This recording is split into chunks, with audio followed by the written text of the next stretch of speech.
The Jampeta Devanga సంక్షేమ సంఘం ఆధ్వర్యంలో ఈ సంవత్సరం 10వ తరగతి పరీక్షల్లో అధిక మార్కులు సాధించిన దేవాంగ విద్యార్థులకు ప్రతిభా పురస్కారాల ప్రదానోత్సవ కార్యక్రమం నిర్వహించారు.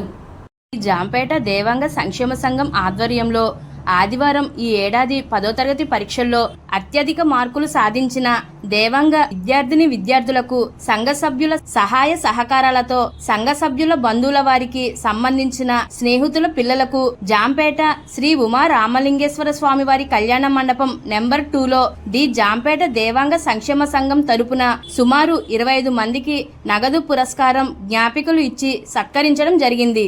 సంఘ అధ్యక్షులు గంప గిరిజాశంకర్ అధ్యక్షతన ఈ కార్యక్రమం జరిగింది. ఈ కార్యక్రమంలో డాక్టర్ కాలెబు గణేశ్రామ్ దంపతులు, పింజర్ల భాస్కర్రావు దంపతులు, రొబ్బి విజయశేఖర్ దంపతులు, అల్లక వీరప్రతాప్ దంపతుల చేతుల మీదుగా పురస్కారాలు ఇవ్వడం జరిగింది. కార్యదర్శి నల్లా శివశంకర్రావు పర్యవేక్షణలో జరిగిన ఈ కార్యక్రమంలో the Jampeta cooperative urban bank vice chairman, Jampeta Devanga సంఘం గౌరవ అధ్యక్షులు రొబ్బి విజయశేఖర్, శ్రీ ఉమా రామలింగేశ్వర స్వామి దేవాలయ కమిటీ చైర్మన్ దాసరి గురునాథరావు, రాజేంద్రనగర్ దేవాంగ సంక్షేమ సంఘం గౌరవ అధ్యక్షులు doctor Balla Srinivasarao, the Jampeta cooperative urban bank director Purnima Prasad, Rajender Nagar Devanga సంఘం అధ్యక్షులు అల్లంకి మణికంఠ, ది జాంపేట దేవాంగ సంఘం సభ్యులు మొతికి వినయ్ మనోజ్, కొడమటి జగన్మోహన్ రావు, మావూరి బాబురావు, ముప్పన బుచ్చేశ్వరరావు, జిలగం రాజు, బల్లా సత్యనారాయణ, పింజర్ల సూర్యప్రభాకర్ రావు, కొడమటి భవర్రాజు, సురత సత్యనారాయణ, గంప విక్రమ్ ప్రకాష్, కటకం కేశవ తదితరులు పాల్గొన్నారు.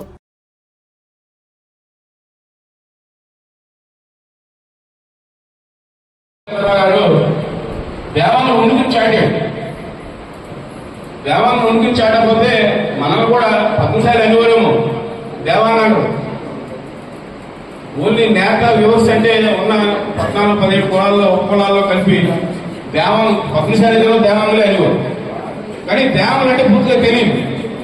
జాంపేటలో నాకు తెలిసిన కానించి మేము కూడా జాంపేటలో ఆసుపత్రిలో ఉన్నాం. జాంపేటలో చాలా చైతన్యం. మన దేవాంగుల్లో ఫస్ట్ నుంచి ఇక్కడ గాంధీ గారి స్టాచ్యూ పెట్టారంటే రాయవాడ అంత పెద్దవాళ్ళుగా మన సెంటర్లో పెట్టారు. నిజంగా మన పూర్వీకులకి మన నిజంగా కృతజ్ఞతలు చెప్పాలి. ఇదే సెంటర్లో బడి పెట్టారు, ఇదో సెంటర్లో గుడి పెట్టారు, ఇదే సెంటర్లో బ్యాంక్ పెట్టారు. మీరు అర్థం చేసుకోండి, మనం చైతన్యం చూసుకోండి. అందుకని చెప్పి మన ఉనికిని మనం 100% కాపాడుకోవాలంటే ఆర్థికంగా మనం ఒకరికి చేయతోడు వాదోడుగా ఉండాలి. అది మాత్రం ప్రతి ఒళ్ళు తెలుసుకోవాలి. ఈవేళ మంచి ఉద్యోగం వచ్చి మంచి ప్యాకేజ్ వచ్చినప్పుడు కనీసం ఇద్దరిని ఏమైనా అడాప్ట్ చేసుకోగలిగితే మనం ఆ ఫ్యామిలీకి న్యాయం చేయగలరు. కానీ మనలో అది కొంచెం తక్కువ. ఫ్రాంక్ అండి, ఉద్యోగాన్ని కూడా కొంతమంది చేయగల చాలా తక్కువ. అంటే జాగ్రత్త ఉండాలి, తనకు మించిన దాంట్లో చేయమని అడగట్లేదు, కానీ సేవా దృక్పథం ఉండాలి.